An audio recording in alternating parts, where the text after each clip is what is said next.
നമ്മൾ ഈ ഫിലിം കാണാൻ വേണ്ടി പോണ സമയത്തെ അതിന്റെ ഇന്റർവെൽ ടൈമിൽ പരസ്യങ്ങൾ കാണിക്കും.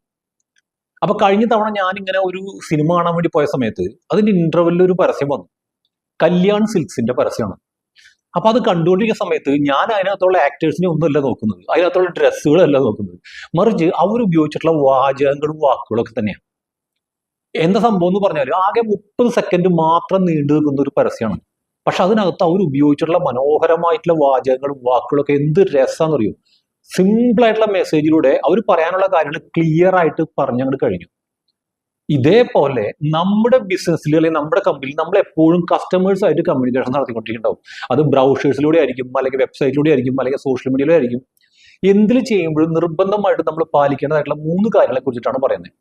ഒന്നാമത്തെ കാര്യം, ക്ലിയർ ആൻഡ് സിമ്പിൾ മെസ്സേജ്. നമ്മൾ കൊടുക്കുന്ന മെസ്സേജ് വളരെ സിമ്പിൾ ആയിരിക്കണം, ക്ലിയർ ആയിരിക്കണം.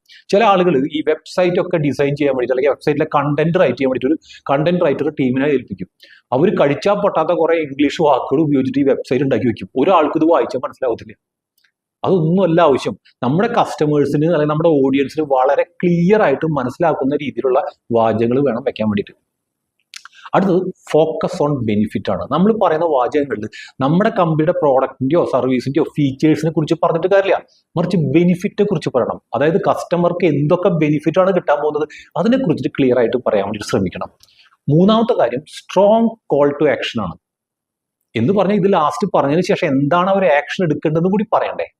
ഇപ്പൊ നമ്മുടെ കല്യാൺ സിൽക്സിൽ ലാസ്റ്റ് പറയുന്നത് അവരെല്ലാവരും കൂടിയിട്ട് നമ്മുടെ ഷോറൂമിലേക്ക് വരൂ എന്നല്ല അവർ വിളിച്ചുകൊണ്ടിരിക്കുന്നത്. ഇതേപോലെ കൃത്യമായിട്ടൊരു ആക്ഷൻ നമ്മളവിടെ കൊടുക്കുകയും വേണം.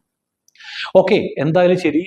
നിങ്ങൾ ഇത് കണ്ടുകൊണ്ടിരിക്കുന്ന ആൾക്കാരിൽ കുറെ ആൾക്കാർ ബിസിനസ് ഇതുവരെ തുടങ്ങാത്ത ആൾക്കാരുണ്ടാവും. അപ്പൊ അങ്ങനത്തെ ആൾക്കാർക്ക് ഇതിന് കുറെ കൺഫ്യൂഷൻസ് ഉണ്ടാവും. എന്താ ചെയ്യേണ്ടത്, എങ്ങനെയാ ചെയ്യേണ്ടത്, എന്താ ഐഡിയ ഒക്കെ ഉണ്ടാവും. ചില ആൾക്കാർ തുടങ്ങി പക്ഷെ അത് വിജയിപ്പിക്കാൻ പറ്റിയിട്ടില്ല, അത് സ്കെയിലബിൾ ആയിട്ടില്ല, സിസ്റ്റമാറ്റിക് ആയിട്ടില്ല, അങ്ങനെയുള്ള കൺഫ്യൂഷൻസ് ഉള്ള ആൾക്കാരുണ്ടാവും. അവരൊക്കെ ഹെൽപ്പ് ചെയ്യാൻ നമുക്ക് പറ്റും. താഴെ ഒരു വാട്സപ്പ് നമ്പർ ഉണ്ട്. ആ വാട്സപ്പ് നമ്പറിലേക്ക് ഒന്ന് മെസ്സേജ് അയക്കുക, നമുക്ക് നേരിട്ട് സംസാരിക്കാം. ഓക്കെ, അടുത്ത വീഡിയോയിൽ നമുക്ക് വീണ്ടും കാണാം.